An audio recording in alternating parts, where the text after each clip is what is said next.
As we still comb through September's tapes, we arrive at a Norm Nathan show from September 22nd and 23rd of 1996.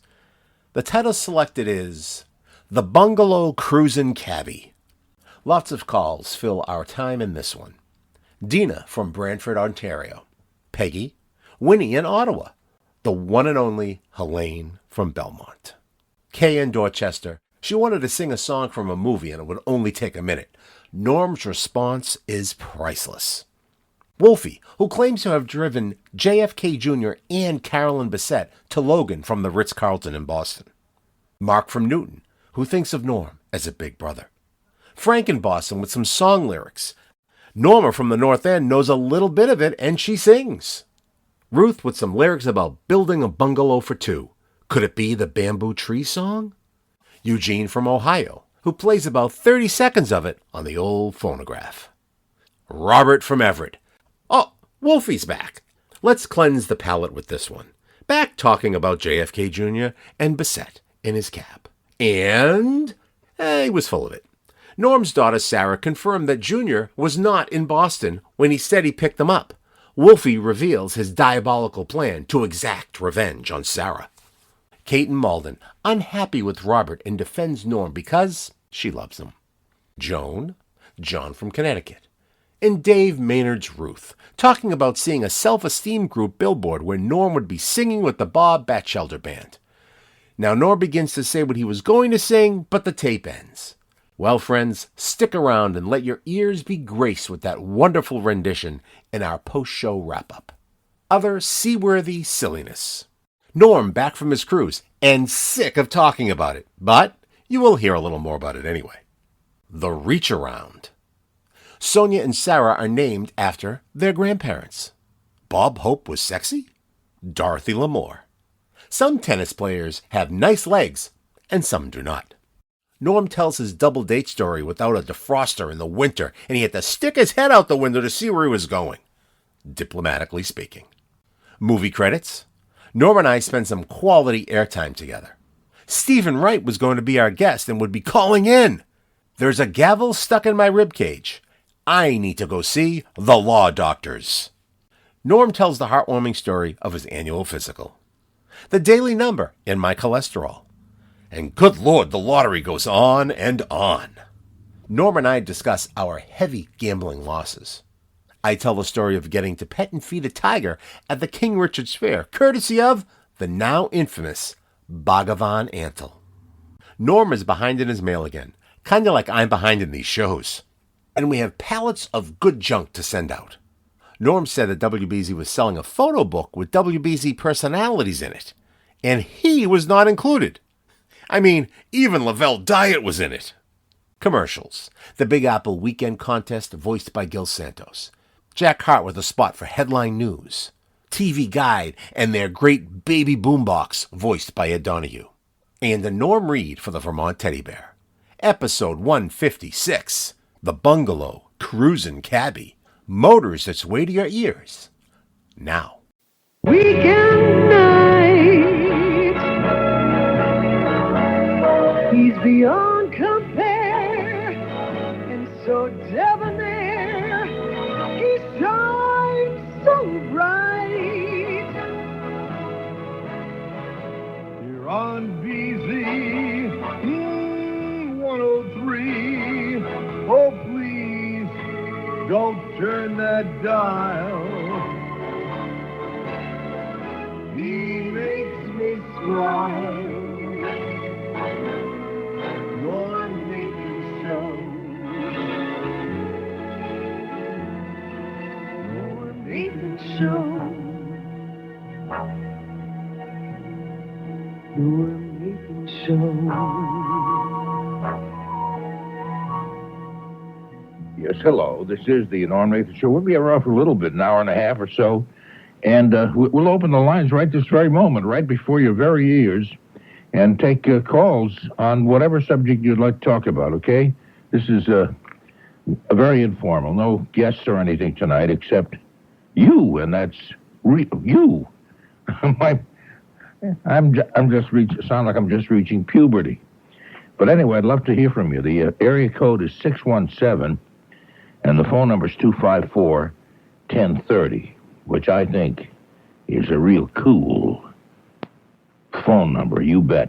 Steve Adams is our producer. We'll be around just till 1 o'clock. So this would be a good time to call because all the lines are open at this very, very moment. Let me check a couple of things for you. Maybe three of the road pictures. There was the road to Zanzibar, the road to Morocco, the road to Utopia, the road to Rio, the road to Bali, and the road to Hong Kong. And that's my analysis of everything. Anyway, we had one. Good, how are you? Good, thank you. Really cool, good, yeah. Yeah, how was your vacation? Vacation was nice, yeah. I don't know, I'm kind of getting sick of talking about it, but... Oh, really? No, it was nice. Sorry I brought it up. Yeah, no, it was nice. That was the cruise. I went on a cruise. Mm-hmm. I went on a cruise to Bermuda. Really? And it was, oh yes, a cruise to Bermuda. It was very nice, yes. Get it was tanned? nice. No, I didn't get tanned. I know that. Isn't that awful? I should have. I spent a lot of time in my stateroom. I think that's what you call those rooms on a ship. Yes, stateroom, right, a which is stateroom, that would be correct. Or a cabin would be correct too also, I suppose. And spent a lot of time reading and stuff. What'd you we read? were at, well, I read a book on, I read a book on Jack Benny, written by Jack Benny and his daughter, really? Joan Benny. Yeah, a book called Sunday Night at 7. I've had it around for a few years. It's came out in 1960. His daughter, Joan, did I say Kennedy? You said Jack Benny. Benny, Jack, yeah. You know? Oh, Joan Benny, his daughter, after Jack Benny died, she found a big manuscript written by her father, which I guess he intended to publish one day, but never quite finished. So she finished the book for him, and so the book is credited to both. But it's quite fascinating. There have been a number of books on him, but this seemed to be, I think, probably the best. And I know because I happen to be a Jack Benny fan. Did you ever meet him? No, I never met him. Never met him at all. But aside from that, we left I'm repeating a lot of what I said yesterday, but we left Bermuda a day early because of Hurricane Hortense. Oh, yeah. So we were floating around on the ocean there, getting away from Hortense for an extra day. And a lot of these shipboard activities, especially by the end of a trip, are not what you'd call really thrilling, you know. Like shuffleboard? I guess I didn't even see shuffleboard, but they had... They do a lot of bingo stuff, you know. Super bingo. Everybody in the theater for a super bingo. Plus, I was mentioning they had... Did you win anything? No, I didn't play. Oh. There was a lot of gambling, you know, because once you get out to sea, you're kind of under your own jurisdiction. So there's a lot of that. I didn't gamble either because I happen to be a cheap person and I hate to lose. Thank you. Well, and you also, probably wouldn't have lost. They had one other thing that I didn't take part in. I can tell you all the things I didn't take part in. One was taking your napkin, your big, delicious, lovely-looking cloth napkin, and making little animals out of them. I didn't go for that demonstration either. You had to make an animal? Yeah, we had some waiters there that were incredible. One in particular, you could take a napkin and make a giraffe out of it, or a rat drinking out of a bowl of water. Wow. I don't know what practical use you could put any of this to, but he was very good at it. It's nice shipboard entertainment. It is, especially when the hurricane is chasing you and you're getting away and you're just out at sea. It seems like forever. Yeah, well, I think we had the tail end of something here tonight, you know. I had winds whipping through here and rain pouring down. It was unbelievable for about 20 or 30 minutes. Really? Mm-hmm. Yeah. We have had a lot of rain earlier in the week, and it's supposed to have quite a good deal of rain off and on overnight and into tomorrow morning anyway. But anyway, that's kind of good. Although it's really not good. It doesn't help anything. The rain should come during... you notice I'm stuttering a lot? I think it's you. Oh, you think so? I think you... But you know what? I love weather. You love weather? Yeah, I think weather's good. I like the change of the seasons, and I could never live in a place like Florida where it's just like sunny and warm all the time, right? I love weather. I love the change of the seasons. I always mark my calendar. It's time for fall now. It is fall now. Yes, we've come into the fall fall season. birthday yesterday. That is absolutely correct, Deena. You win whatever it is we're offering. What do you do? When I forget, tell me the town you live in up there in Canada. I live in Brantford. Oh yeah, and you do what? Well, you know what? They're taking my radio station away from me. How is that? I'm being canceled. Oh, were you on radio up in Canada? I on the air. And Monday to Friday, and they're taking it away. Why is that? This will be my last week. Why? It's a cable thing, or whatever they call it, a CRTC thing. This is radio, not television then? Radio? Yeah. Mm-hmm. What kind of a program did you do? Oh, I just did, how would you say it? Like Good Morning America? You did a news, kind of a news talk thing? No. I see. It was just on every day. Oh, that's what it had in common with Good Morning America. It was the same as Good Morning America was on every day. Yeah, but we got some problems now, and so they're taking me off the air. They're canceling me, if you can believe it.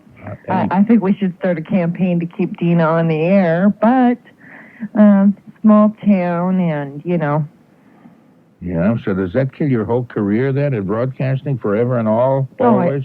I don't think so. Well, I certainly hope not, because I although I've never heard you, Deena, I can say honestly that I feel you probably have enriched the Canadian airwaves with your style, your sense of humor, and your great intelligence. I feel that, and never having seen you. And you'd be 50% right. Okay, we won't even probe into what part I'd be wrong with. I'm sorry about that. You're going to miss it, I'll bet you. You probably never got paid anyway, did you? Oh yeah. Well, I got paid. Oh, you did? Mm-hmm. Oh, that's why they have to cut you out. The finances are a little shaky. Yeah, well, budgets and the government and all that stuff. Yeah. I'm sorry, Deena. Is there anything I can do for you? Because I'm a terribly big, powerful man in broadcasting here in the United States. I'm not going to be down and out, though. I'm going to have a nice job typing. That's no substitute for being a radio star. I know, wouldn't you know it, though, eh? I love the way you talk. You talk really funny. You said you're not going to be down and out, eh? Oh, you talk funny. Really?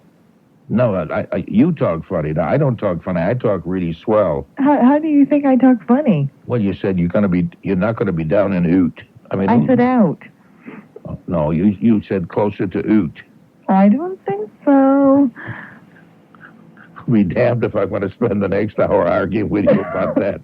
Well, okay, we won't then. I've stretched this conversation very far because I think you sound great. And you were speaking of Dorothy Lamour before. Yes. And you said, I don't know if many people remember her. Well, I do, because I grew up on classic films. And I thought she was great.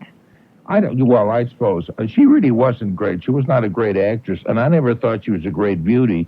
She was Blair and all those Bob Hope, Bing Crosby films. No, she fit in. She had a nice, relaxed kind of way of performing and all that and stuff. And they would talk about her sarong, and they would get all excited. She was a sarong girl. Yes, right. Well, she said she didn't wear the sarong in as many movies as people seem to think. Well, and she didn't. No, but I thought she was kind of an average. I'm sorry that she's gone, but she was an average kind of actress, and she was attractive, but nothing, she was no Michelle Pfeiffer she was no Anne Margaret. Yeah, Anne Margaret's a very attractive lady. Is she ever? Yes. Mm-hmm. I think we better go, because if we stay on much longer, I'm going to start talking to you in an obscene kind of way, and I know you would hate that. Well, that's okay. But do you remember the movie that she did without Bing Crosby, that she did with Bob Hope alone? No, I don't. You don't? I don't. Do you? Yes. And what was that? My Favorite Brunette. Oh.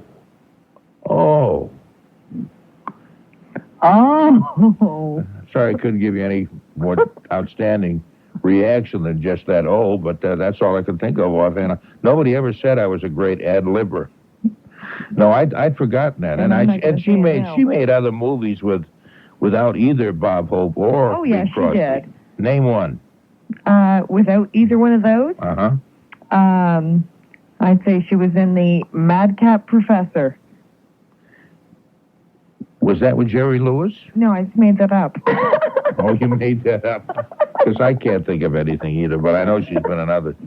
How It was about pretty good off the top of my head, though, don't you Yeah, well, think? she was in a movie also called The Romance of Steel Ingots, which was an industrial film, and she just looked so great in that. I bet. Yeah, I made that up, too. I got to get going now. Deena, We're a couple of great liars.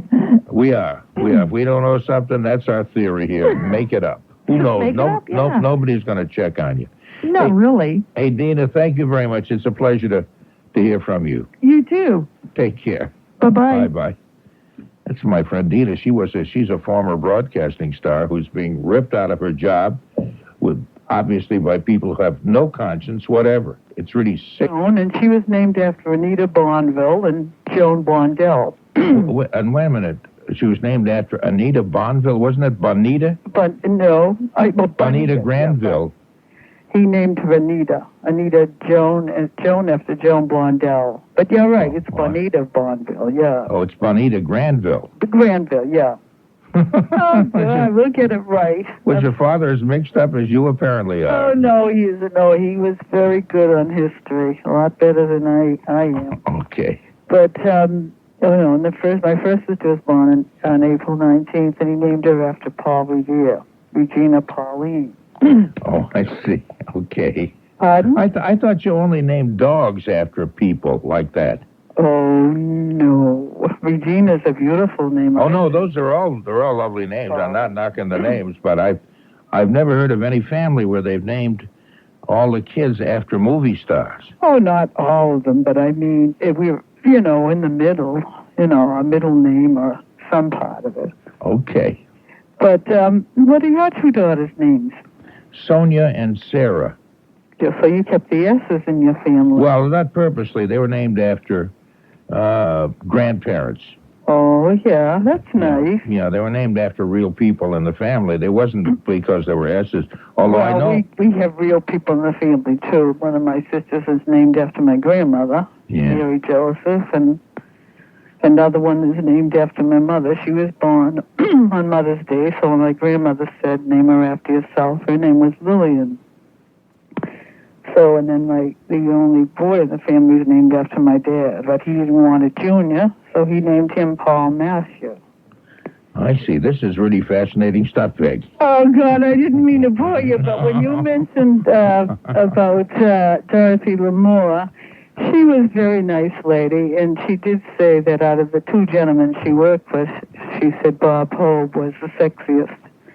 Oh, she said Bob. That must be the only time anybody ever referred to Bob Hope as sexy. Yeah, she said that he was the better of the two, really. Well, I mean... they asked her about Bing Crosby and Bob Hope, and she said, which one did you think was the sexier? And she mentioned Bob Hope. I see. Okay. She just arrived at that conclusion by looking at them and working with them. Well, I think so. I think they were both nice, but I do think probably Bob Hope had a better disposition than Bing Crosby. I would guess so, according to Bob Hope, Bing Crosby's son, who wrote that book about him. Right. I don't believe in all that stuff either. I'm sure a lot of it's exaggerated. Right. Hey. But you had a nice Saturday yesterday at that fair? Oh, yeah, I was there for a few hours in the morning, but it looked like it was a good crowd. It was a beautiful day. The weather was just ideal. I don't know how much they made out of that. I hope a lot, but as you know, it goes through a Children's Hospital. And I think that's wonderful. I think that Children's Hospital is a marvelous thing. Yeah, I know they had a Jimmy Fund and things like that. Yeah, they got a lot of stuff. There were an awful lot of nice people who contributed produce and baskets and things that would be ideal for Christmas gifts and all that. Right. So there was a great deal of stuff to buy. And it's a labor of love, and it's for a nice affair, too. You're okay, Peggy, and you are, too. Okay, Hang in there. Okay, Bye now. Bye-bye.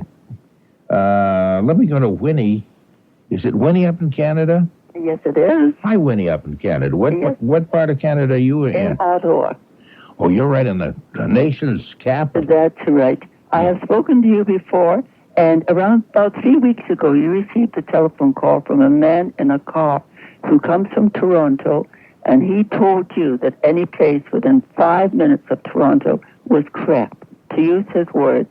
I'm sorry. He said what? Any place within 5 minutes of Toronto. Toronto was crap? Toronto was crap. That's what he said to you. Geez, I don't remember that. Yeah. I believe about Brantford, and I know a lady just prior to the previous one was on.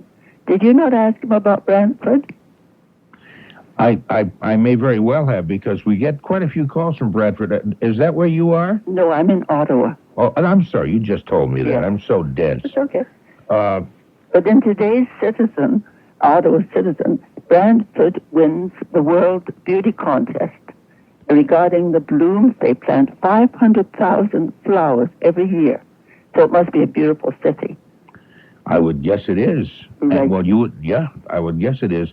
I'm told that all of Ontario, the whole province, is quite lovely, but I've never been to any part of it. You must come, Norma. It's a beautiful province. It truly is. It has so much to give you. So do not let that call deter you, because he said he was a lawyer to boot, that man. Well, and obviously. I think he's thinking of going to the United States. Do not recall the concept. Yes, I sort of vaguely recall it. Yeah. Right. No, I wouldn't take any one person's word who says don't. everything beyond Ottawa or Toronto is crap. I think that's got to be a great exaggeration. Well, I think that was a terrible thing to say. It really burnt me up. Well, but anyway, I can assure you, the province of Ontario is beautiful, as is all of Canada, and I have visited the United States, and it's just as beautiful. So that's it, Norman. Okay. Thank you. Thank you, Winnie. Good night. Bye-bye now. Stop by participating Appleseeds and enter to win a Big Apple weekend. We'll fly you and a guest to New York for a 2-night stay at the Ritz-Carlton. Take a thrilling aerial tour of the Big Apple with island helicopter sightseeing. Enjoy the city sights atop a double-decker New York Apple Tour bus, and much more. Pick up an entry form at any one of the 5 Appleseeds locations in Beverly, Concord, Wellesley, Westwood, and Cohasset. Or send a postcard by October 1st to WBZ, care of Big Apple Weekend, 1170 Soldiers Field Road, Boston 02134. The Appleseeds Big Apple Weekend, only from WBZ, News Radio 1030. WBZ in Boston, home of the brave and land of the free. Helene, hi. No? Dad, I kind of sneaked up on you that time, didn't I, eh? I'm sounding like the Canadians now. And how you doing, Helene? I'm doing fine. I wanted to add one bit of information about Dorothy Lamour and then ask you a question about something quite different. Okay. First of all, she started wearing her sarong in a film she made called Hurricane with John Hall, who is the son or related to the Hall of Nordhoffen Hall, the author's Mutiny on the Bounty and things of that nature. And the one thing I agree with you, she was not a fine actress. She was adequate and not a great beauty, though nice looking, but she did have spectacular legs. Do women notice other women's legs? Oh, sure. Yeah, BC, I happen to come close. I don't want everybody to hear this because I'll just sound like a kind of an old lech. But because to me, that is an intriguing part of a woman's body. If she's got great legs, I'm willing, even if she's ugly and has 2 noses, I'm willing to overlook it. I happen to be an authority in that area. But I didn't think women noticed that. I notice them. For example, as you know, I enjoy watching tennis, and I notice that some women have very lovely legs and some do not. You think tennis players have great legs because they're so muscular, because of what they do? Steffi Graf has beautiful legs. Yeah? I'm going to have to notice that more. I would notice it if they wore, like sheer stockings and heels while they're playing tennis, which may be kind of rough. The game a bit. No, it would certainly whet some of our appetites for looking, but it certainly wouldn't help their game at all. No, I agree. But then again, if their opponent was dressed the same way, then they'd be on equal, as we say, on a level playing field. I think that's the current thing. I was talking with one of my kids the other day. We were talking about expressions, current expressions. One was, it's not acceptable. Have you noticed how many people are starting to use that? We were going to go into an agreement with some country or other, and but the kind of plan that they offered, or the agreement they said they would go along with, was not acceptable. I've heard every diplomat in the world use that phrase, and there was a phrase I remember Jack Kennedy came out with. I'm sorry. I'm glad I brought that up because I can't think. Anyway, you're going to ask me a question. We're getting far afield. It's acceptable. It's something I use frequently and have for a long time. I think it's a good word. No, there's nothing wrong with these words. They fit. It's just that one person picks it up, and then everybody uses the same phrase over and over again because they can't seem to come up with one of their own. See, you probably invented the whole thing, so that's different. Oh, of course I did. You know, I start trends all the time. Now, you were going to ask me a question, yes. You said. Okay. I won't go into detail because we're not political, but I know that Sarah, your daughter Sarah, is working for a candidate. Yes. I know which one. Okay. Not the district, but I yeah, would like to drop her a line, and I just don't know if she has an H on the end of her name. Yes, she does. She spells it the old-fashioned way, S-A-R-A-H. Mm-hmm. I know that she probably doesn't need my advice. No, I think she would get a kick out of hearing from you because she met you. Yes, at the party. That's right. That's right. No, she'd love to hear from you. And I would love to say who she's the press secretary too, but it seems like it's unfair to the. You don't need to. Yeah, well, it'd be unfair to the candidate he's running against because. We're kind of giving him an edge in that sense. I know the one she's working for. That's why I want to get in touch with her. Oh, well, that would be great. So. Okay, you can write directly to our house, which is where she's living now. Uh-huh. And you can find out the address there. I don't want to go into that detail either. But I'm not hard. Simply send it to the studio and have it forwarded, or send it to the candidate's headquarters. Oh, yeah, that's right. The headquarters are in Peabody on Main Street. Mm-hmm. Yeah, that's right. That would be the best idea of all. Did you have another question? Because what I want to do is, because I can hold you over till after the news. You want to do that? Yes, I'll hang on. Okay, hang in there. Helene, and who's my dear friend in Belmont, we're going to check the news now, and then we'll be back, and you can give me a call, too. We'll be up here for one. Where news, business, and sports are updated every 30 minutes. Headline news, a whole day's news every half hour. Check local cable listings for channel number. Each weekend night, he's beyond compare and so debonair. He shines so bright. Here on BZ 103. Oh, please don't turn that dial. He makes me smile. Your making show. Your making show. Your making show. This is that very same show, and I'll take some calls just a bit. We'll get back to Helene, and I'd love to talk with you, too, at 254-1030, area code 617. Oh. Hello. You get to movies at all? I am getting very lazy. I find that I can wait until they're for rent. Okay, so you in comfort at home, and one thing about that is one always sees the original cast.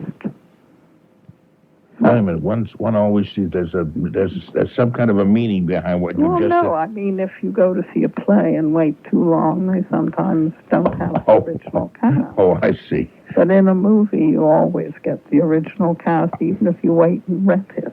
I never thought of it that way. So you rent a lot of videotapes? Not a lot, because quite honestly, they don't make many movies I like. Oh, I'm fewer sorry. And fewer and fewer, and then I get terribly lazy, and I also find that as I get get older, my attention span gets shorter. And as I pick something up at Videosmith, I suddenly say, do I really want to spend 2 hours watching this? And usually the answer is no. I find that true of even movies that come on television, like, on the cables and all that kind of stuff. The SIG comes up and the name of the movie and all that kind of stuff, and it looks like a movie I'd like to see, but I have that same thought, like, that means if I start watching this thing, I really should watch the whole thing, or what's the point? And that means you have to give up a couple hours. There must be something terrible about both of us to take that attitude, that we cannot sit still for, say, a good movie, for and not even 2 hours. And most of them don't last that long. They're an hour and a half to an hour and 45 minutes. But, well, nowadays, they see, as a matter of fact, the credits last half an hour these days. Yeah, we were talking about that. On the credits these days, they credit everybody, including the guy who brought donuts to the set, the guy who insured the set. And there's a separate frame for everyone. Well, and the woman who insured the movie. It just goes on, and you wonder why. Here's another thing that I've often wondered about. See if you know the answer. Somebody knows the answer. When they give the credits at the beginning of the movie, say it stars Tom Cruise and Jeffrey Cranton and Myron Ostrowich, and it goes on. And then it says, and introducing, or not even introducing, then it says, and Rocky Hunter as Blurby Hindfinder or something. That's the only time they mention the character that this actor is playing. Why is that? Why do they do that? Because it's generally not a lead. It's someone who usually plays more important parts. The part is smaller than that particular performer is accustomed to doing. And this is a bit of a sop to his or her ego. Okay, so when they say, and Helene of Belmont as the Queen Mary Mother, that's what they're saying to you. I that once, but not quite. Okay, see, but so what they're saying is it's not the kind of part Helene usually plays. It's a much smaller role. But if we put it this way, it seems bigger. That's the idea? It really is. It really is. For example, I am addicted to Miss Marple on A&E, even though by now I recite the lines along with the cast because I've seen all of them so often. And the one they're doing now, and it's a problem because there's a baseball game tomorrow night in the second half at Bertram's Hotel, which I've seen so often. But Joan Greenwood, do you remember her? With that great voice, that great deep voice. Yes, that deep voice, that marvelous voice. She was in Tight Little Island, and she was in Man in the White Suit, and she was in Importance of Being Earnest, many things, and she has that wonderful husky voice. And she plays in this, and they bill her, actually not with the name of the character, but they give everybody, and then at the very end, and Joan Greenwood, because she is playing a smaller part. Oh, I see. Oh, you know all that stuff. I know. You're can be terribly boring. No, okay. Hey, anyway, it's always good to talk to you. I want you to stay warm and dry, and we'll talk to you soon. Okay, love. Take care, dear. Bye. You notice the way I said take care, dear? I think I'm getting more passionate with age. I do that with a lot of women. Most of them flinch and can't run away fast enough.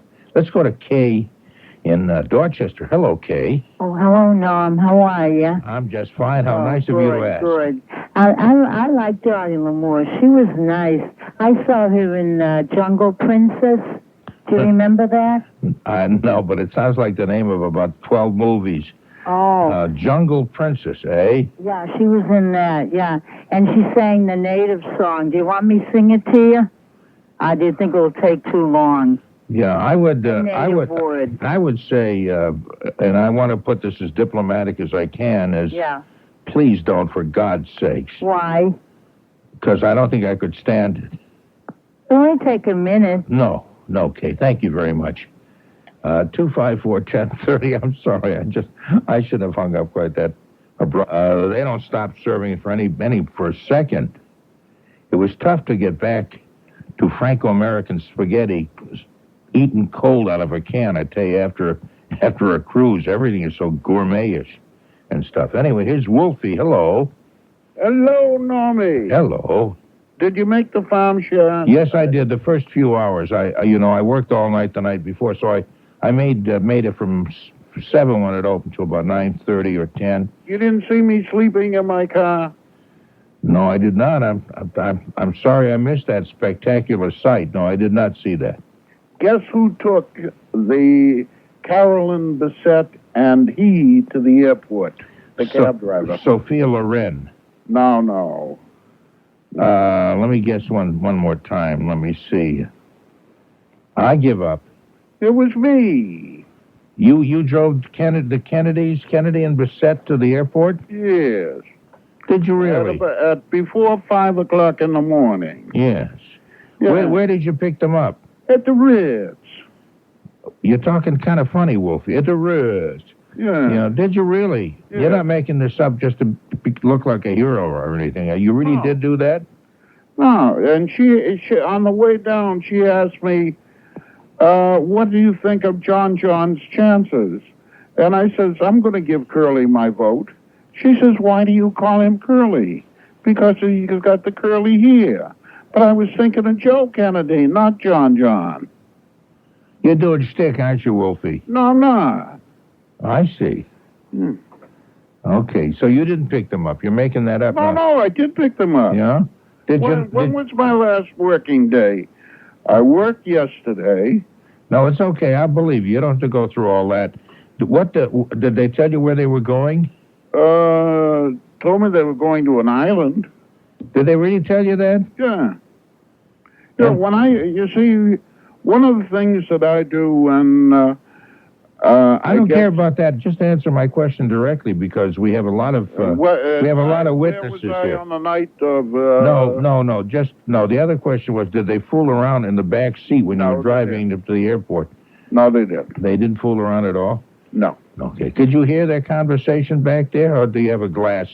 I have one of those windows that goes up and down in the bubble cap. Okay, so you could not hear their conversation in the back seat? No, they were talking to me all the way. They were? Yeah. And did they give you any indication they were on their way to get married? No. Not at all. Did you suspect that they might be on their way to getting married? No. The only thing that I knew is that I'm a very nosy person. And when I pulled the luggage out, the name Carolyn Bissett was written on the luggage as clear as day. But up to that point, you did not know that was John F. Kennedy, Jr.? Nope. I see. Okay. Are they incredibly good-looking people, both of them? Yes. Did you get turned on by Carolyn Bissett? Nice girl. Yeah. Very nice girl. Yeah. A nice girl, eh? Mm-hmm. Okay. Well, thank you very much. That's certainly something to put in your memoir. Yeah. Got any idea how much the farm stand brought in? No, I don't know that. I would like to know that, but I have not heard. And I wish to tell the people of Chelsea here, this town isn't really as bad as people have written it up in the past days. I'm glad. All right. Okay, thank you, Wolfie. Okay, let's go to Mark in Newton. Mark, you're on WBZ. Hello. Hi, Norm. Hello. Hi. Hey, I thought it was, hadn't spoken to you for a while. I thought it was time to call my big brother and see what was new. Okay, I was hoping you could tell me what's new, because I'm always interested in what's happening with you. Yeah, well, see, that's why, I do think of you as a big brother. I don't know why, but you seem... Most people think of me as their grandfather, so that's quite a compliment. Well, you seem wise and a little bit smarter than me, so maybe that's why.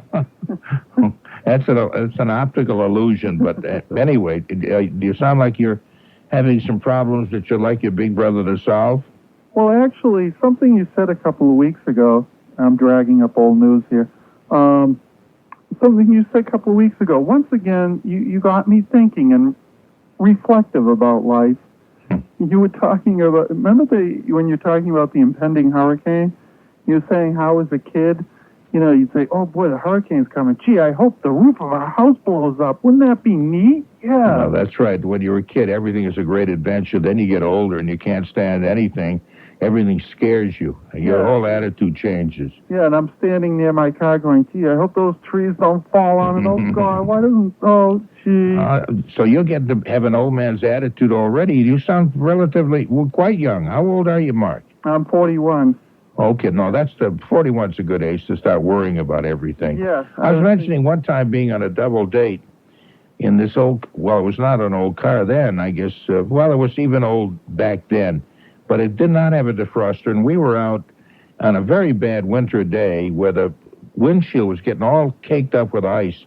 There was the other couple in back and us in front, and I looked out the window. The only way I could see where we were going was sticking my head out the side window there on the driver's side.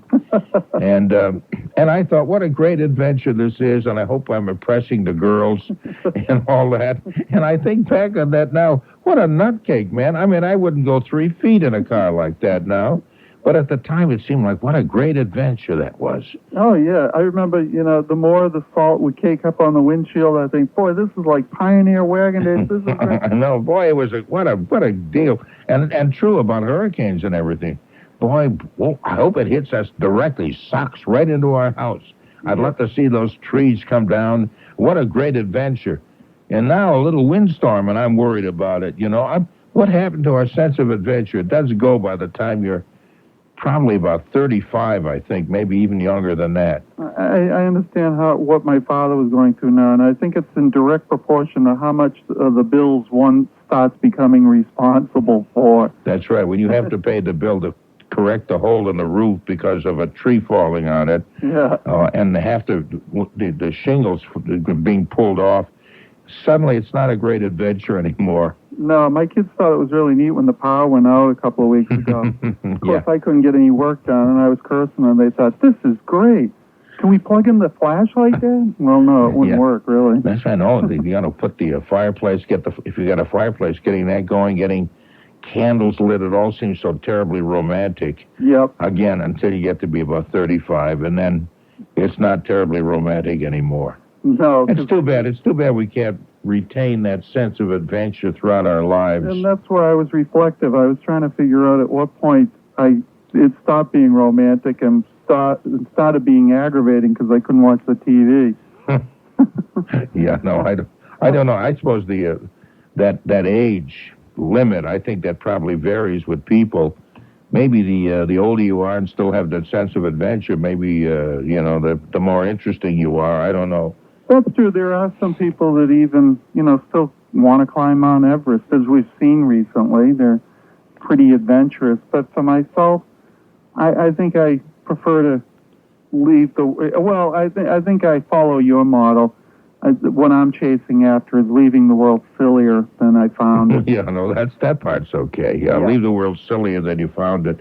I think that actually, Norm, between you leading the charge for the rest of us, I think that's actually probably a more subversive and ultimately better way to do things. That's right. Anybody gives you a bad time, look at them in a silly way. Yes, that's right. Just don't treat them too seriously, and I think that's probably the worst punishment you could inflict upon them, is to look at them like, what a goofhead, He thinks he's saying smart things. He thinks he's threatening me. He's stupid. And just give them that look, and I think you'll get them off your back. I'll do that. I'm going to talk about that on my own program. Norm Nathan treats silliness, but that'll come probably in the fall season. Oh, okay, great. This is the fall season, isn't it? Oh, wait, yeah, you're right. It okay, take care, Mark. You too. Bye-bye now. Bye, Noah. Here is an exclusive offer from TV Guide, introducing the all-new AM/FM Baby Boombox.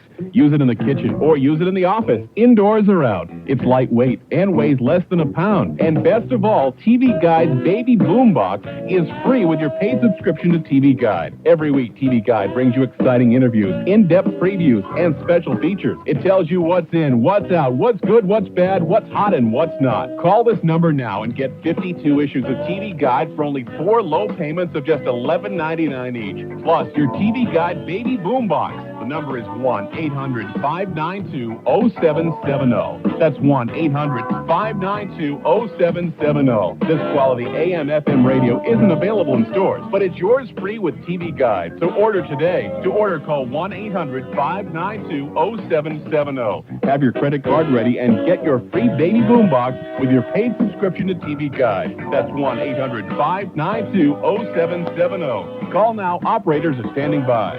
There are just a few days left for you to take advantage of Vermont Teddy Bear's special birthday Beargram frosting. Priced at just $45 plus shipping. It's a terrific way to make somebody you care about feel really special on their birthday. For just a few more days, Vermont Teddy Bear is offering their 100% American-made birthday bear for just $45 plus shipping. Frosting is a big 15-inch teddy bear dressed with a bow tie, party hat, and a horn. A personal note from you, and it comes with an outrageous 7-layer Belgian chocolate treat. They will deliver frosting anywhere you'd like in a beautiful gift box, complete with an air hole, in case you want to camp out inside the box after you get rid of the bear. That was a stupid thing to say. You know, sometimes I sit and chuckle and I think, I'm just so darn clever, until I begin thinking about what I said. Anyway, frosting, this is really nice. And if you want to send me one, or send one to our producer, Steve Adams, he just loves teddy bears. Frosting will be available for a few more days, so call a friendly bear counselor at 1-800-829-BEAR. That's 1-800-829-2327. Don't forget to ask about their adorable new baby bear for that lucky newborn, or the get well bear to cheer up a sick friend. Call 1-800-829-BEAR or visit Vermont Teddy Bear's website at www.vtbear.com. And his RCA Bluebird Recording Orchestra. Okay, we'll take some calls in just a minute. I just want to tell you the weather. It's important that I do that. I feel it's my duty.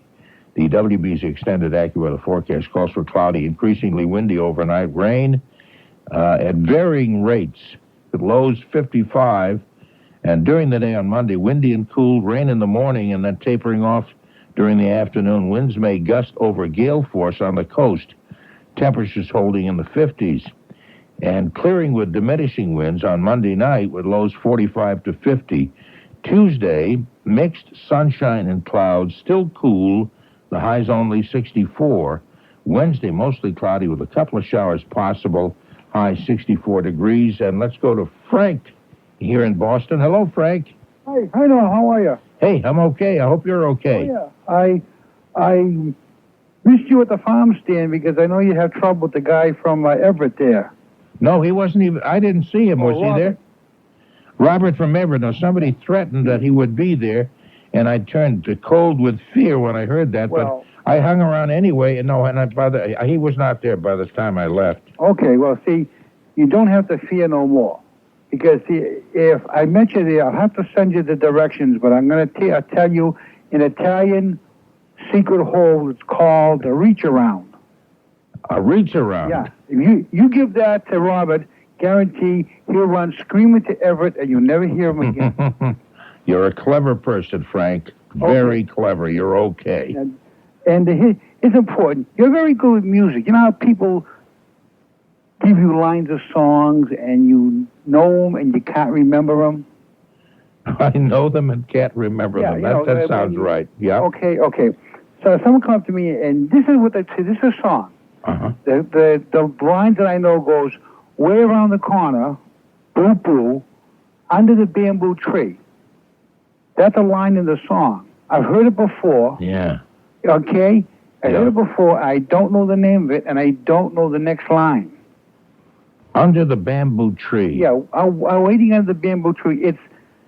No, I've heard that line. Under the bamboo tree. No, I can't think of much of any of it beyond that. Okay, so I didn't mean to dump my problems. But no, that's right. If any of the listeners out there, I'm sure somebody will will know that, and I should, but I don't. And somebody knows, they're welcome to call. And why do you want to know that? Is it driving you crazy? You got it. Okay, what, did that line just pop into your head? Now you can't. Well, the woman, a friend of my son says we got talking, about old music, and she says, "What's the name? What's the name of the song?" And she threw that line at me. And give me that line once more. Okay, the line goes, "We're on a corner, boo boo." Don't ask me what that means. Under the bamboo tree. Okay, no, I just have no idea about that. You're waiting for somebody under the bamboo tree, and I don't know the name of the song. And the next line, under the bamboo tree, whatever comes after that, that's the key that will give you the name of the song. Okay, so the name of the song is not Under the Bamboo Tree, then? No, that's the classic line in the song. Somebody out there will remember it, I hope. Yeah, gee, it'd be awful if we couldn't think of the whole song. Maybe that lady who wanted to sing that other song to us, maybe she knows, and she'll call back and sing the entire song to us. Well, I don't want the entire song. I just want. Well, hold on a minute. I think we have the answer already, Frank. You gotta be kidding. I'm really excited about that. No, Norma, who's out on the north end. Apparently, you know the song, Norma? Yeah. Hello? Can you hear me? Hello? Yeah, go right ahead, Norma. Oh, okay.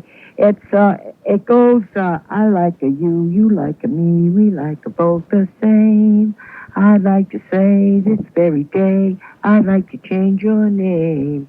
And then it goes on, and the bamboo tree is in the chorus. Okay, can you do a couple of lines of the chorus? I don't remember it all. I'm as bad as he is. No, I remember, because I remember the song, Under the Bamboo Tree. Yeah. Do you remember the lines that Frank was giving with a blonde? Because I don't remember that part at all. No.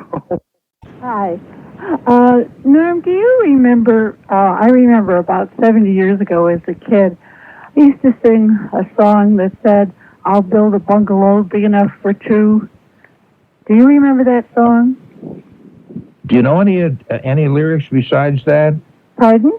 Do you know any other words from that song? Yeah, it goes, "I'll build a bungalow big enough for two, my darling, big enough for two. And when we're married, happy we'll be underneath the bamboo tree." Oh, that sounds like the song, doesn't it? Yeah. The bamboo tree thing. I do remember that song. Yeah, and I think it was probably left over from World War I, because that was the time when the architects were building. That's when they coined bungalow, and they were building bungalows. That's right. When I was a little kid, that's what people would say. One day I'll have our own bungalow. And I really think that might be the song, because it does mention underneath the bamboo tree, happy will be. You know something, Ruth? I'll bet you're right. Uh-huh. I hope so. Okay. It sounds right anyway. Hey, thank you very, very much. You're welcome. Good to talk with you. Uh-huh. Bye-bye. Bye-bye, dear. Okay, let's go to Eugene, who's out in Ohio. Hi, Eugene. Good evening, Norm. Good evening to you, sir. Nice program, kid. I have never... Nice program, kid. I haven't been called a kid. It sounds so good. I like that. Thank you. Well, I'm about the same age you are. Okay. Norm, I have to have a record on the bamboo tree. Okay, you want to? You have the stereo there nearby? Did you want to play it on the phone? Yeah, just about a half a minute of it. Half a minute would be good. Yeah, we can't really play anything beyond a half a minute. I know that. I got a cold, so I can't talk too well, but I happened to hear the program, and I got the record out. Okay, good. I'll play for you. Okay. To me like I like you, and we like the both the same. I like to say this very day, I like to change your name. 'Cause I love you and love you true, and if you are lover, you love me. One lives, two lives, one lives under the bamboo tree. That's great. That's great, Eugene. You're very nice to go through all that trouble. I appreciate it. Okay, bye-bye. Bye-bye. Nathan's show just makes me glow each weekend night.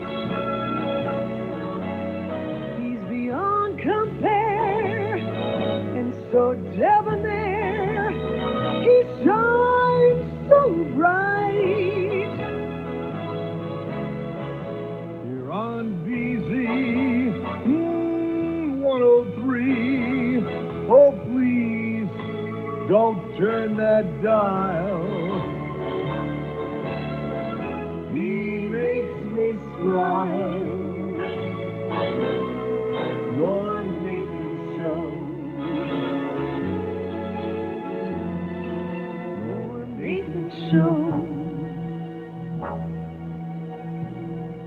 Norm Nathan Show.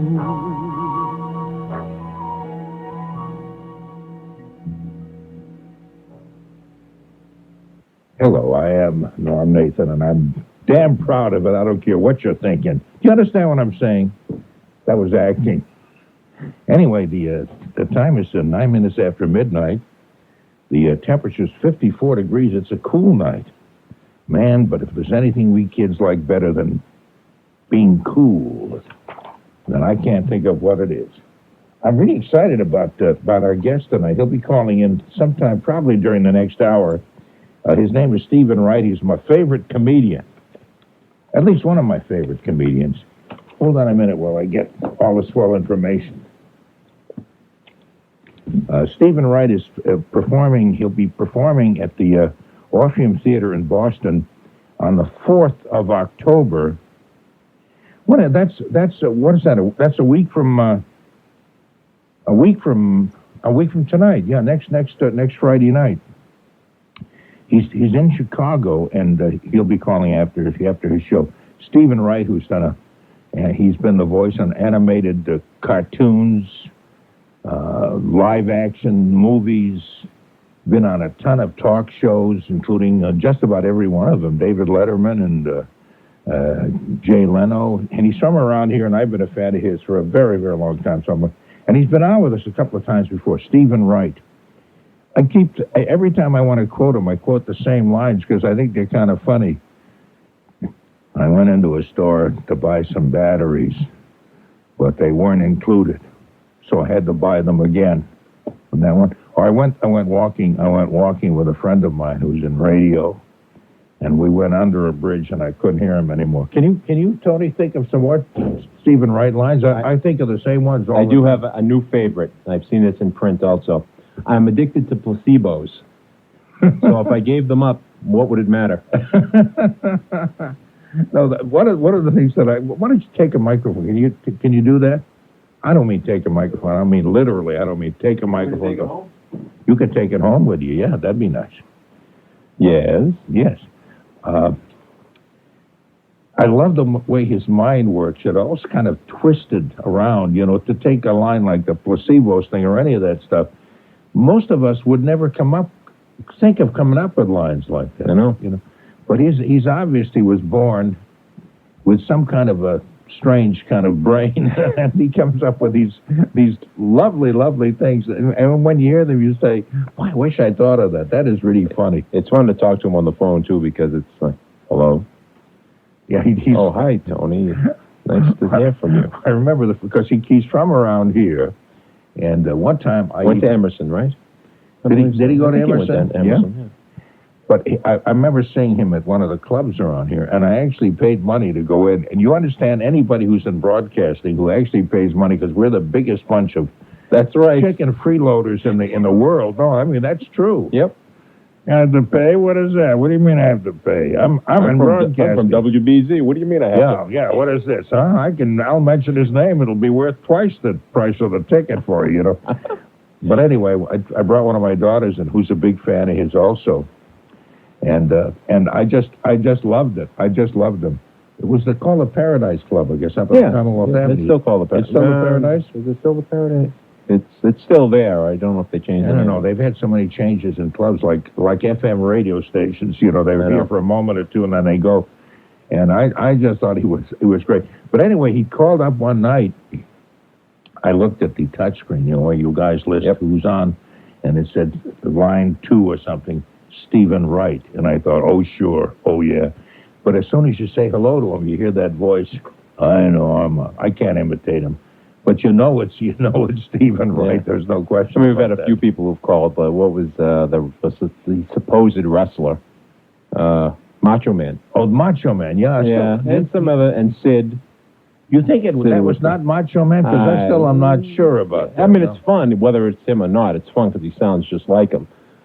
But I haven't had a chance to go to a match and say, Randy, Norm Nathan, and have him hit me in the head or something like that. Anyway, I guess that's about it. Later on, of course, we'll play the birthday game. Not that that's kind of a big thing, but I thought we might do that.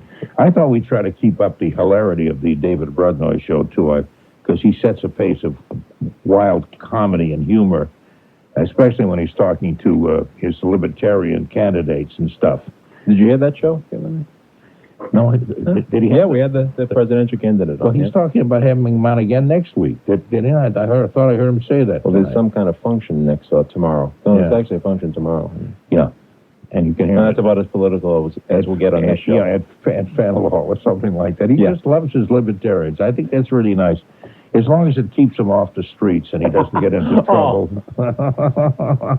I think that's nice. No, I like David Brunner for many things, but I don't buy his politics, and I certainly don't buy his libertarian views, which don't make any sense at all. Thank you very much. Some stuff you do agree with, but yes, I remember it was 1906. He said something that I agreed with. That's right. Can you imagine David Brudner fans listening to me now? They're now throwing their radio up against the toilet walls or something. The toilet walls? Toilet wall? I don't know what that means. The bathroom walls? Or are they actually tossing the radios into the toilet? They might, They might be dropping them into the toilets. This Nathan, you can't trust him. He sounds like he's a friendly guy. Then he lets loose with this kind of talk. Vicious. Oh, filled with venom. He is filled with venom and viciousness. That's right. Let's take a break for a commercial. I thought that'd be kind of really nice. It'll clear that Norm Nathan show. First in the hearts of our countrymen. I don't know. I have no idea what that means. Anyway, let me do the. Would I go to the law doctors because I got a gavel stuck in your rib cage? Yes, I do. Can see it. Yeah, I can see it, and the part that's sticking out is the handle. So the heavy part, the mallet, must be right in your rib cage. It is. I'd go to the law doctors. Okay. Oh yeah, I would. I wasn't sure who I should see. The law doctors. That's pretty obvious, isn't it? Yeah, it would seem to be. I went for. I must tell you, this is kind of personal. I probably shouldn't mention this on the air, but I pour my guts out. I've got nobody to talk to at home. My daughter is very busy working, so I don't see her as much. But anyway, I love this honesty stuff. Yeah. Go on. So I went for a checkup today. I thought every now and then we should go for a physical checkup. I think that's kind of good. And the doctor was a young woman. I don't know how old she was. She's only been practicing, not too long. And she's very pretty.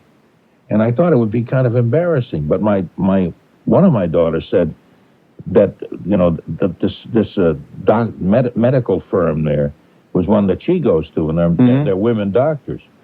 So I thought, well, I'm certainly not going to be sexist. Just because it's a woman doctor, I will go to a woman doctor. Turned out to be a young, pretty lady. And she knows her stuff, and she was very, very good. And I didn't really get embarrassed hardly. Just every now and then. Everything well? Anything enlarged? Anything shrinking? Well, anything? I'm in the midst of taking a bunch of tests and things. Oh. And I tell you, she's so pretty, I hope the tests go on forever. Yeah. I'm just going to show up and say, can I have another cholesterol screening, please? Please, yeah. Take some more blood. Take anything, but just be kind to me. Be nice to me and look at me fondly. I know this is terribly sexist to say this. I mean, why should you feel that way about? But I think most women would rather go to a woman doctor, and most men would feel more comfortable with a male. I don't think there's anything sexist about that at all. Okay. Anyway, she seemed to know her stuff quite a lot, and I kept thinking, she hasn't been practicing too long, so she hasn't had the experience of looking at maybe ailments I have to spot them right off. But then I thought, but she hasn't been out of medical school and internship all that long, so she knows all the newest stuff. That's right. So she may have discovered a disease, and I may be the first to have it. Or she'll look at something and say, oh, I've seen that plenty of times. No, he doesn't even mention it to you. He doesn't have to worry about that. He'll get used to it. when we get through this, maybe I'll mention her name, but I don't know whether that's... Can you mention your debts and the problems you have, too? Oh, be quiet.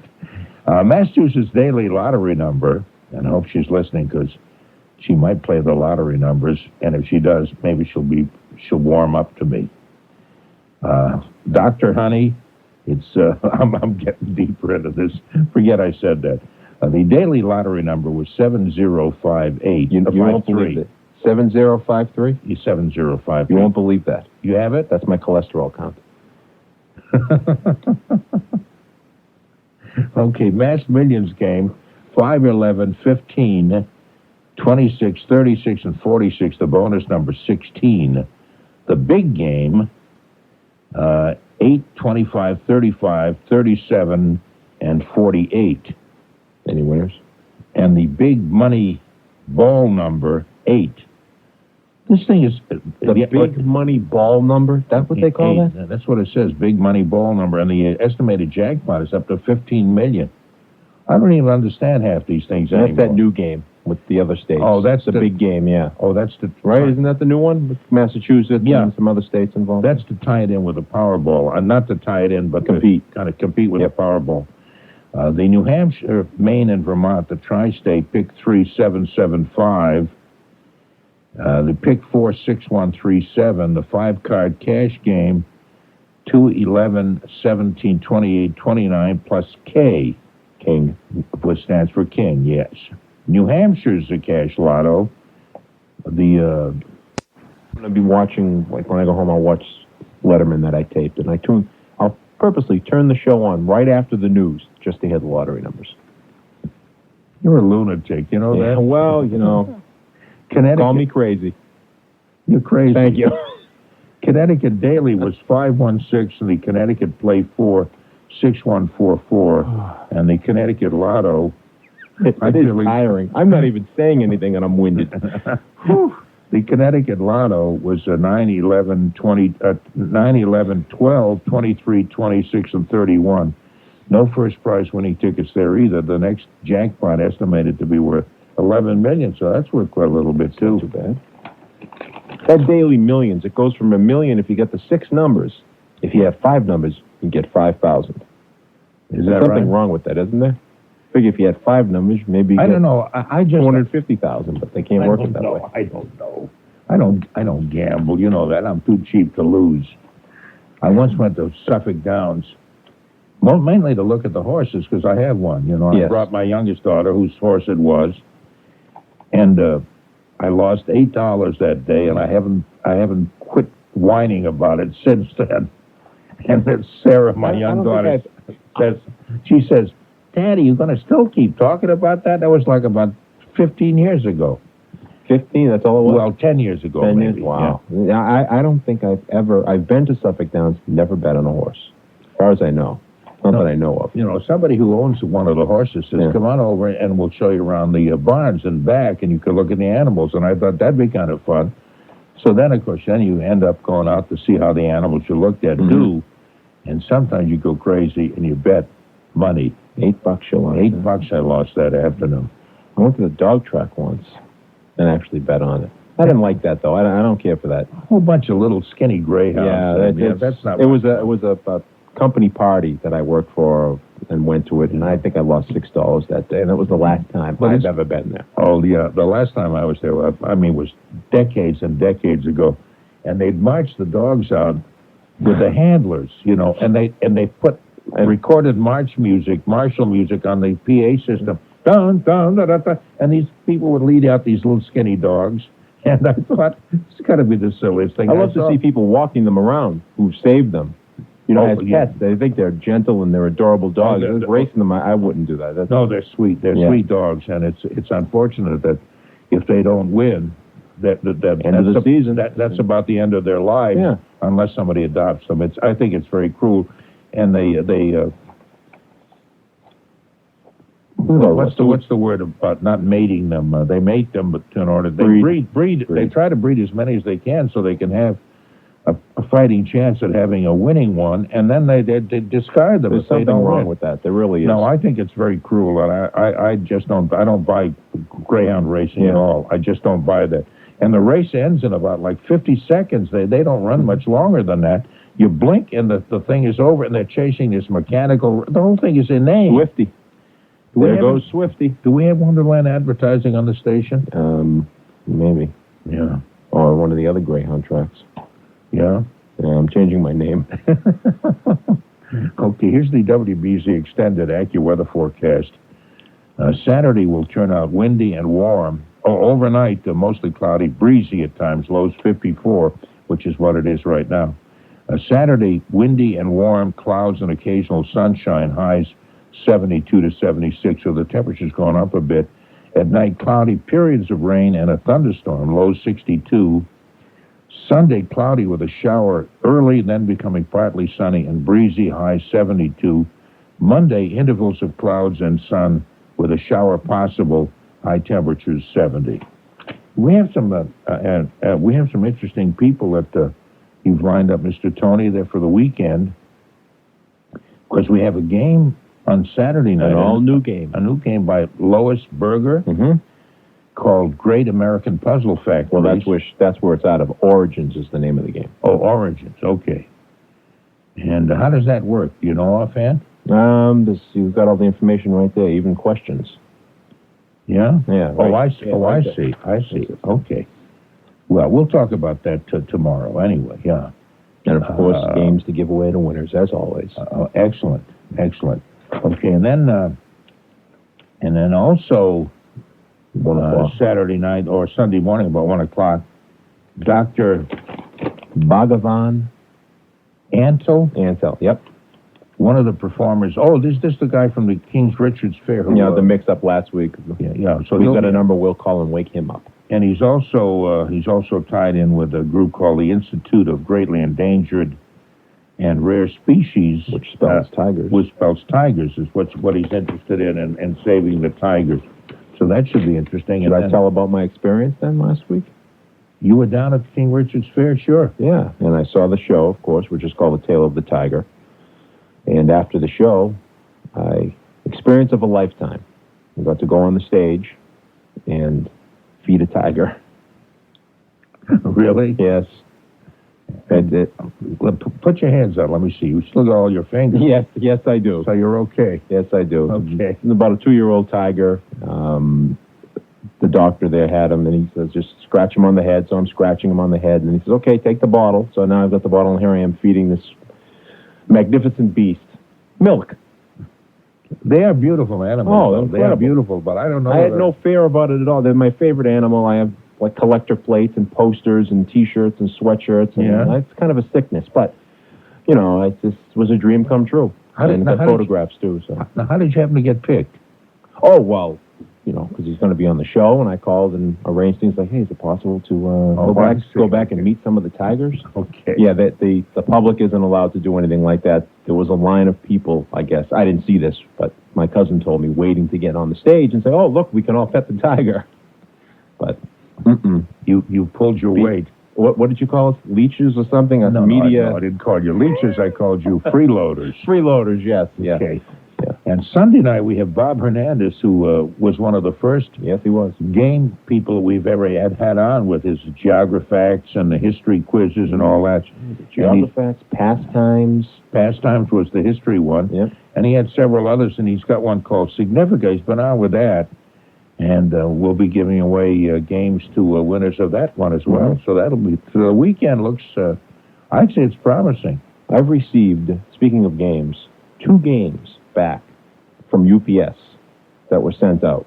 I should have the names there. Too bad I remember one.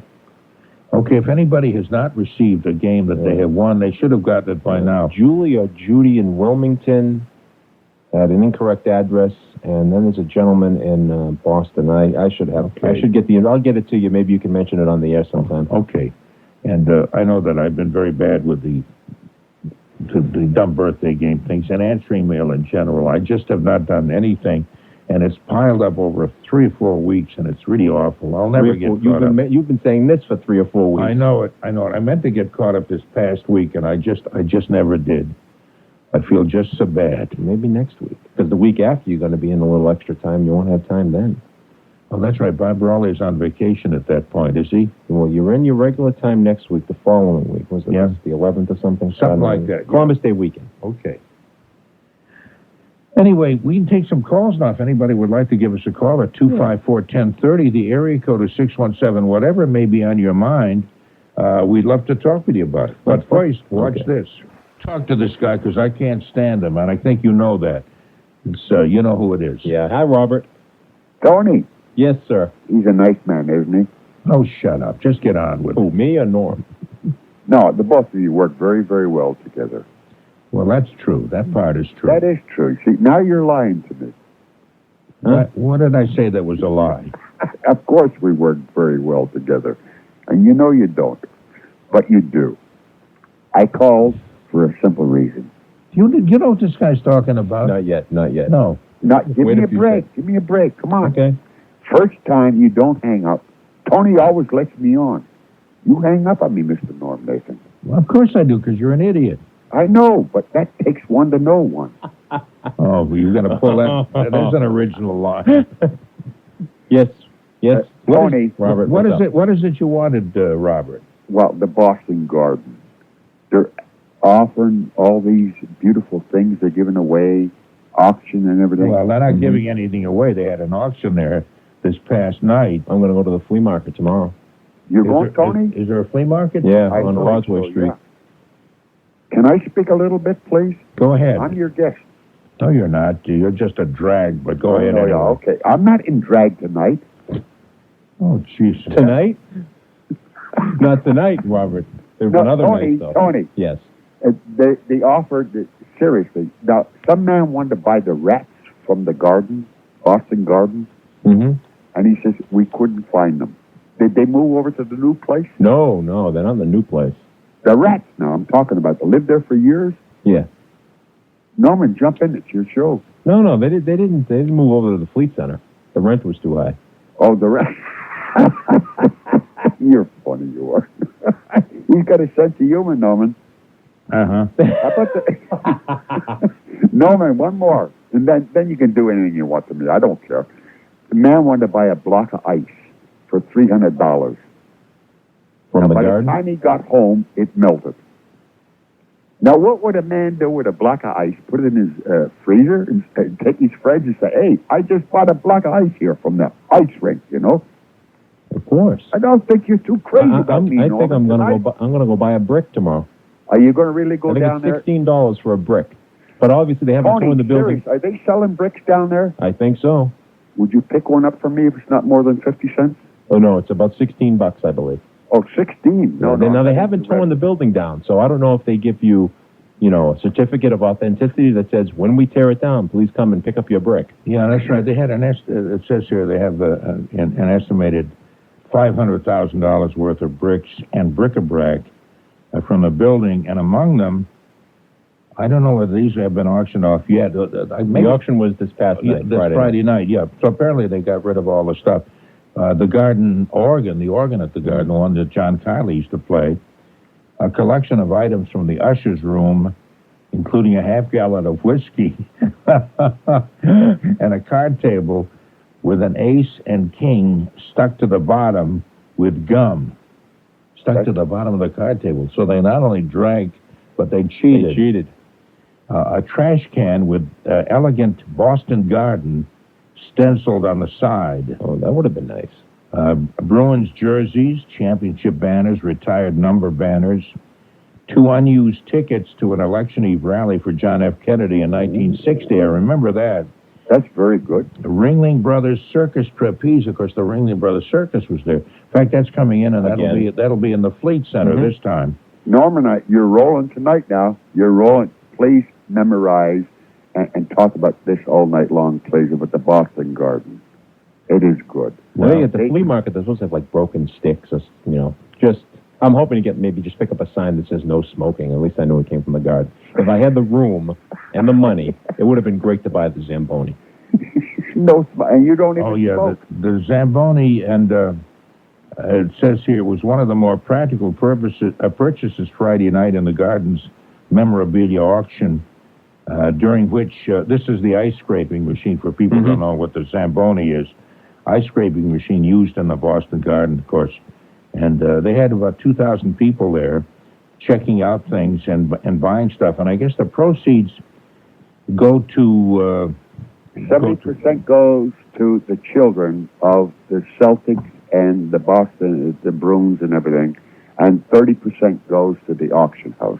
Okay. Okay, did I give you my message right? I believe that was right, Hey, yes. you two nice gentlemen, you. I get so many callers on it. Tony, nice talk, and Norm Nathan, you're still my best friend. No, I'm not, but thank you You are anyway. now. Don't, you are.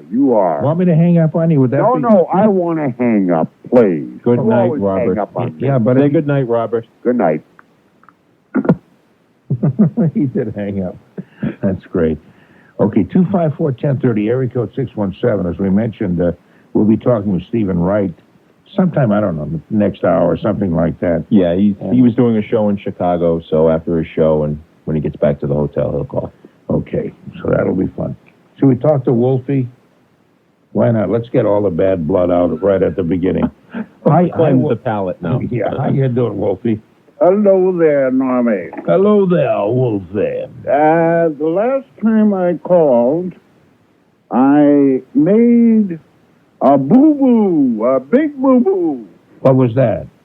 Well, I said I had John and Caroline Bissett in my cab. Yes, you did, and we questioned that. In fact, my daughter called to ask some penetrating question. She tried to make me a fabricator. Yep. And are you a fabricator? Did you really have them in your cab? Who I had, see, I looked at the luggage. Well, we're backing down now. Yeah. And who I really had was a girl called Carolyn Bissett. Her name was Bissette, opposed to Carolyn Bissett, which is Bessette. Yeah. Yeah. So what about the guy? Yeah. You said you had both of them. I don't know who the guy was. The guy was Myron Oiskowitz, who had no relation at all to John I don't know Kennedy. who he was, but I know one thing. He gave me a double sawbuck for a $10 fare. He's a cab driver's person. No, see, here's what happened that week. See, this is just before the wedding. He said he picked up these two people. He looked at the luggage and realized that was John Kennedy, and his wife, his wife to be. And I said, I don't know, what were they doing in Boston? He lives in New York. He is at headquarters in Washington, I guess, where he publishes the magazine. I thought that would be a great story if what Wolfie said was true, that he picked them up in his cab. Yeah. But I questioned it. Then my youngest daughter, who is a newspaper reporter, who can ask more penetrating questions, says, that can't be. He wasn't here. It couldn't be. And then, as I recall, you called back. You were not on the air at that time, and you were very angry at both of us for questioning your veracity, and now you're backing down from the story. No, I'm not backing down. I'm just telling that you assume, and you take and break the word assume down, and what does it mean? You make an ass out of you and out of me. Right. All right. Now, let me give you my revenge on Sarah. Okay, this is my daughter. Right. You're not gonna talk to her dad and take out revenge on her. I'm on her side. Well, you're on her side. Yes. But here is what I'm going to do. There is a horse running at supper. Oh, come on, Wolfie, Wait a please. second, hold Oh, Wolfie, don't give us any more of your tips, for God's No, I'm sake. not going to give you a tip. The name of the horse, believe it or not, now believe this or not, is Knock 'Em Down Sarah. Yeah. And every time that horse runs, I'm going to bet against it. Okay, I gotta go, Wolfie. But see, he's still against my daughter for saying that couldn't have happened, and he just said it didn't happen. Yeah. But he still is antagonistic about the whole thing. Read the story that I handed you. That's okay. It says, perhaps you've never heard of an R&B band called the Bellevue Cadillac. You could call them the band who missed the gig of a lifetime. Bellevue Cadillac was approached about playing a wedding for an unnamed celebrity for a hefty salary and post-wedding publicity beyond their dreams. but they already were booked to play a wedding in Kingston, Massachusetts that day, and that's how Bellevue Cadillac. This sounds like the other side of the story, or you know, whatever. Oh, the rest of the story. The rest of the story, yeah. That's how Bellevue Cadillac missed out playing for the wedding of John F. Kennedy and Carolyn Bessette. Guitarist Doug Bell says they didn't find out whose wedding it was till the news reports came out Sunday. He says the news rocked a lot of the guys in the bands when we found out, but he added, there's not much you can do about it. That must have just driven them crazy. Oh, sorry, we're booked. We have a wedding to. I'm sorry. And all of a sudden you open up the paper, like, oh my God. They're doing a wedding down there. But actually, they were committed to the wedding. Yeah, and they couldn't. Even though the money was probably much better than the other wedding, you can't just back out on someone like that. No, you really can't. They were very nice to keep the gig. Katie in Malden, hi, you're on WBZ. I'm sorry, Katie, it's hard to hear you. Can you? The radio's on. Oh, that's the radio that we're listening to. Katie in Malden, are you there? Yes, I am. Okay, did you turn your radio down? Hi. Hi. I just wanted to call because that guy before Wolfie really, really got on my nerves because there's nobody that should call my Norm Nathan a jerk. Who's that? Was that Robert? Did he call me a jerk? No, yes, she said did. Wolfie. Oh, Wolfie called me a jerk. Did he really do that? Yes, I guy before Wolfie called you a jerk. Oh, that's Robert from Everett. I didn't hear him say that. Oh, yes, he did. Called him an really idiot. got on my nerves. No, I called him an idiot. I don't think he called me an idiot. And then he said, takes one to know No, one. it takes one to know Oh, one. I see. Okay. Well, thank you. Really got on my nerves. Thank I you. don't like that. Thank you for defending me, Katie. But You're just such a sweetheart, and you make when I'm up this late, you just make my whole night. I appreciate that, but you can't blame him for getting angry at me after all the names I've called him. He's probably justified. Well, he is a jerk. I see. You sounded like you were speechless there for a while. No, he is a jerk. So hey. So if I call him a jerk, I'm not really calling him names. I'm just identifying him specifically. Speaking the truth. I see. Okay. You're laying out the line. Okay, Katie. I appreciate that very much. Thanks a whole lot. All right. Have a good night, Norm. You too, Katie. All right. Bye-bye. Bye-bye. There's a lady who reasons with great intelligence. Joan, hi. Joan, you're on WBZ. Hello, Joan. Hi, Norman. I called to apologize for last week, sir. What did you do that was I awful? got off on you because I was holding on the line and you were playing the birthday game. And what did you Came do? back and I wasn't there. Oh, I see. Okay. I just called to say hello and tell you what a great young man took over your place when you were on vacation. Okay, that was Jordan Rich. That's Yes, right. sir, he's marvelous.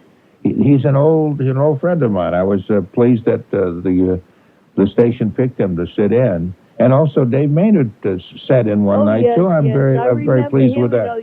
The old days, yeah. Yeah, he's an old guy, and he was around here during the very old days. Are there any? They try to get rid of the old blood, and they put us new kids in since then, which I find is refreshing and a look toward the future. Because you know something, Joan? Yeah. I'm a '90s kind of guy. You're cool. You're hip. I am. I'm cool. I'm hip. I know where it's at. You are. You really are. Know where it's at is not. That's all right. Yeah. Sir, I also heard that you had your picture taken. Yes, as a matter of fact, I did. There were 5 or 6 of us who were in a photo session this about a week or so ago. Mm-hmm. So they'll be out probably ready to go probably by the end of October or middle of October something. Okay, I'll call you then. Okay. Thank you. Thank you, Joan. Bye. I noticed that. Have you kept all the people who've requested your picture? No. Over the past 17 months that you have been sending them out? No, I haven't. So everyone stand by, because by the end of October, we'll be sold out of pictures again. When I say that, they'll be ready, they're ready, then they can write it again. I just can't keep records of all of that. And you know what else I found out? At the farm stand, they were selling this booklet with pictures of the BZ staff. Yeah. I was the only one who was not in that booklet. I don't know. I'm not whimpering. I'm kind of glad. It was kind of a 7, 8, or 10 page. The anniversary? Not the anniversary. Yeah, anniversary thing. Yeah, because the 75th anniversary. Yeah, that one. And all the people who work here now, and some of the stars of yesteryear, and all that kind of stuff.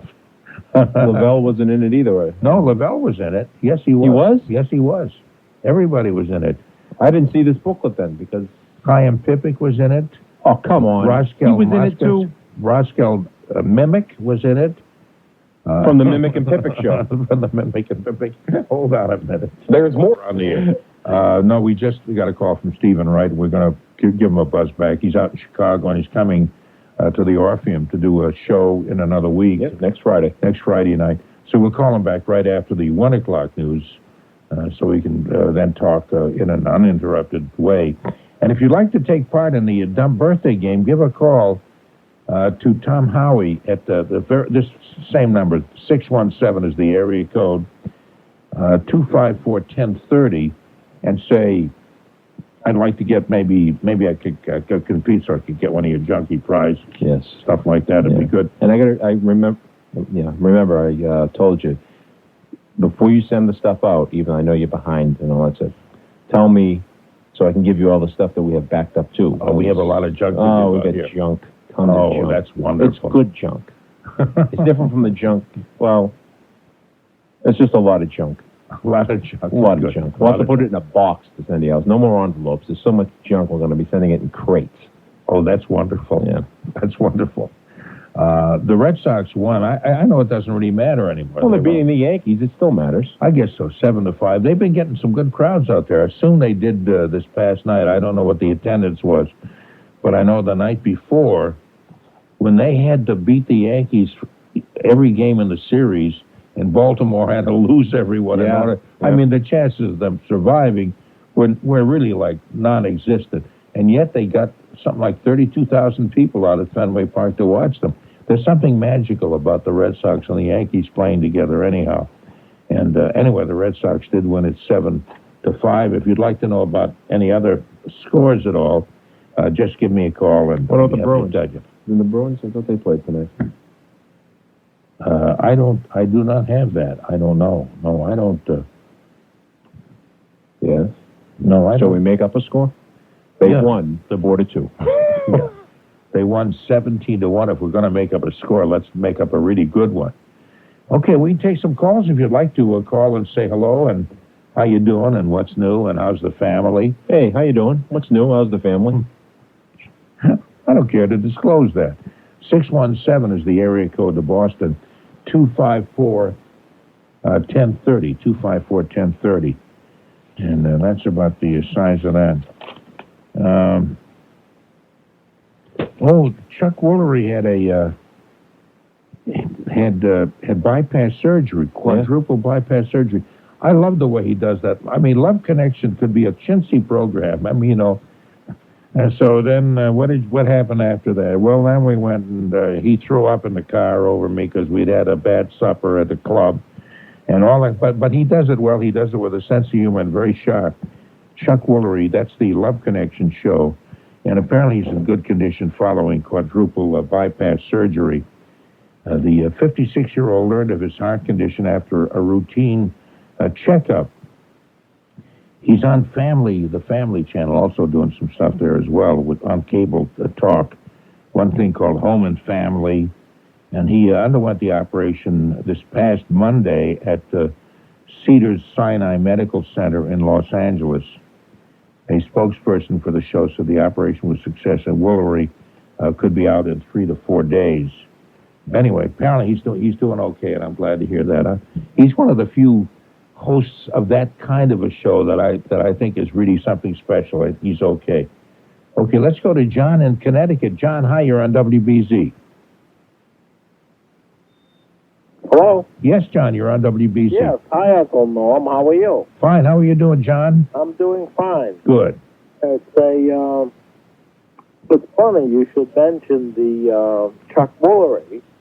I don't know if you listened to that Howard guy, but one of his callers got on the air and to Chuck's show and was faking that he was Chuck Woolery and made a fool out of his, out of himself. It was just unbelievable, and they had Rick Dees on, and it was kind of vulgar and disgusting that they were making a gig out of his open heart surgery. Well, if you're talking about the Howard that I'm thinking you're talking about, or Howie, I guess as he's called affectionately in distorted circles, it sounds pretty much like the typical kind of stuff the guy does. Right. It's just and they just well, I mean, I guess it's okay that they can do it, but how they get away with it, and it just isn't funny. How long is this going to last?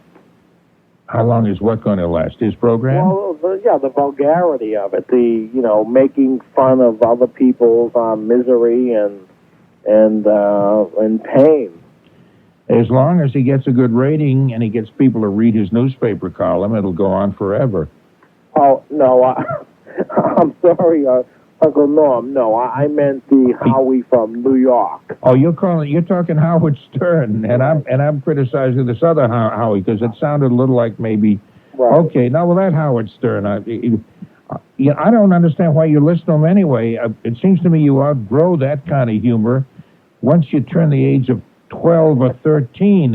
I think you've outgrown him. So what were you doing listening to him, John? That's a bad reflection on you. Yeah, well, I don't know that you can make that judgment upon me, but I mean, I think that's a stretch for you. But you do, in a way, have a valid point that I was listening to him, and I guess I can pick and choose, maybe? Is that okay? Well, no, this other guy that I mentioned, I should have known that you were talking about it because you're calling from Connecticut, and the station he's on does not reach Connecticut. So I should have known better than that, and I apologize for all those remarks I made ahead of time. Sort of, I semi-apologize. He can be distasteful, very distasteful too. But Howard Stern is a disgrace to the whole business.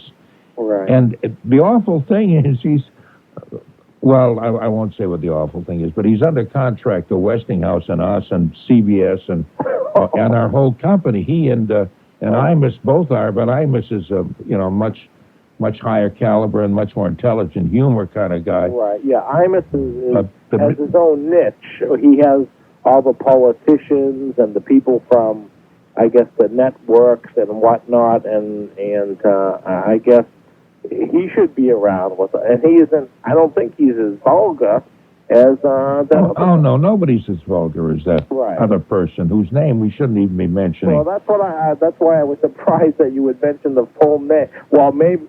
Yeah, right, exactly. Well, because I was hinting it was somebody else, and I just wanted to correct that, and it was not who I thought it was. I should have guessed it was this guy. Anyway, I got to go, John, because we have news coming up. Here's Norm. Okay, let's take a couple of calls. Is there a billboard? Yeah. Really a regular billboard? Well. By the side of the road, one of those big billboards? Yeah, that's what I saw.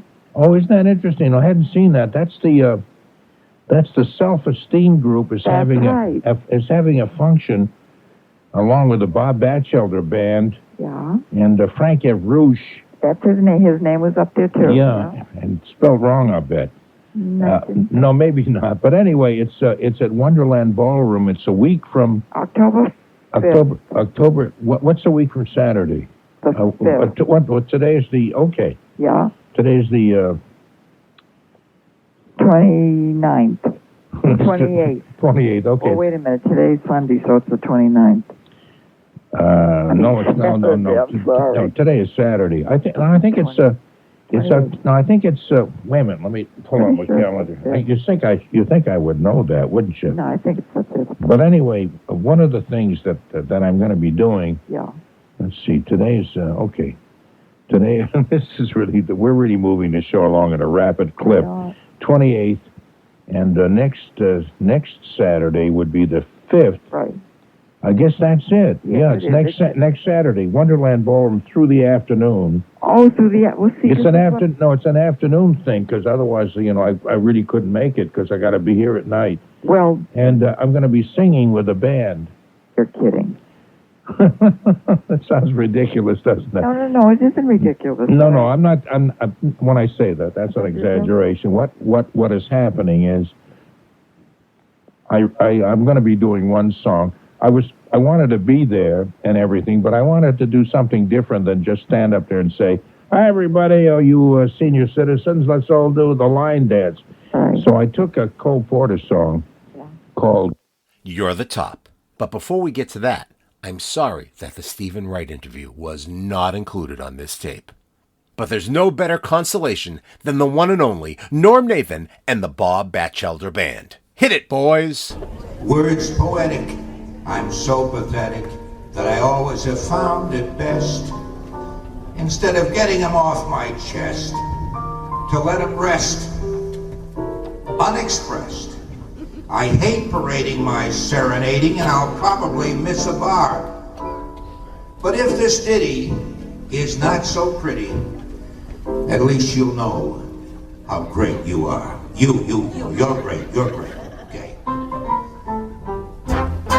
You're the top.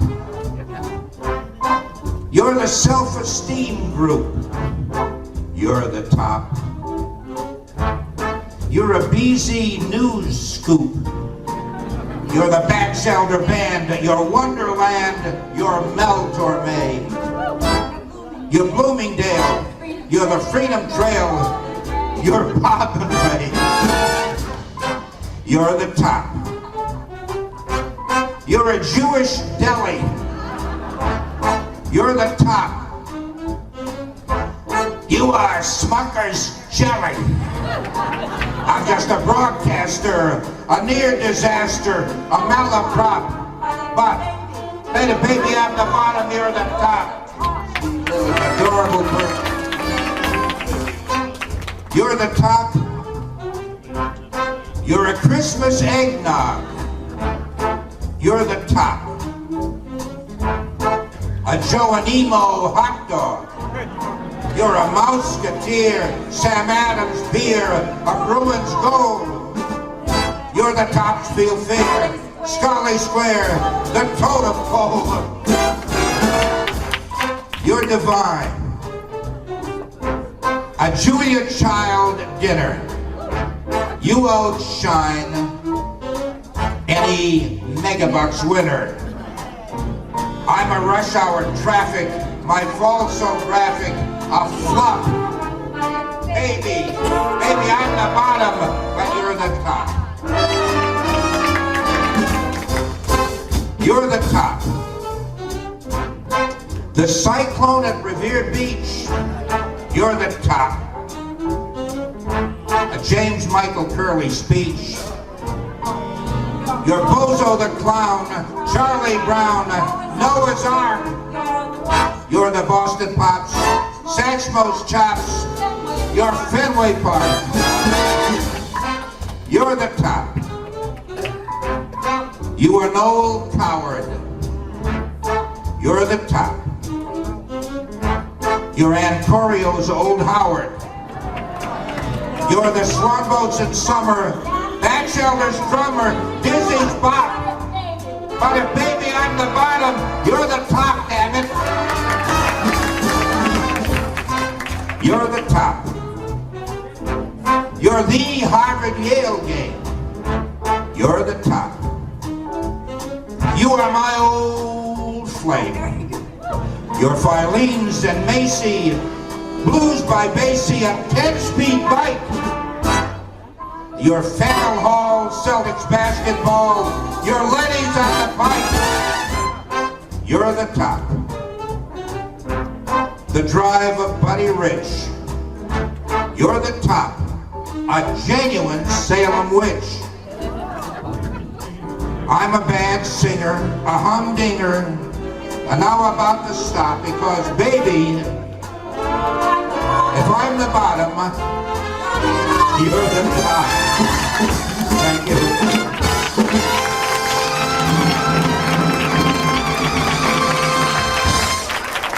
I don't know, thank you.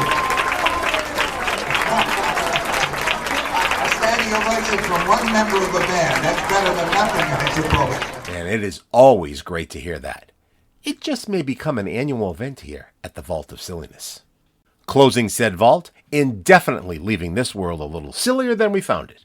For Knock 'em Down Sarah, Suffolk Downs, Wonderland Park, Swifty the Rabbit, Jordan Rich, Dave Maynard, Hurricane Hortense, Bermuda, Jack Benny, Joan Benny, Napkin Animals, Chaim Pippic, Roscal Mimic, and the Mimic and Pippic Show, Obscene Talk, My Favorite Brunette, Frosting the Birthday Bear, The Romance of Steel Ingots, Bonita Granville, Joan Blondell, Velveeta Cheese, I don't know, Rocky Hunter as Blurby Highfinder, The Big Money Ball Number, Stephen Wright, David Brudnoy, and the Libertarian Panel, Throwing Radios Off the Toilet Walls, The Law Doctors, The King Richard's Fair, Bellevue Cadillac, Stephen Adams, Jack Hart, and the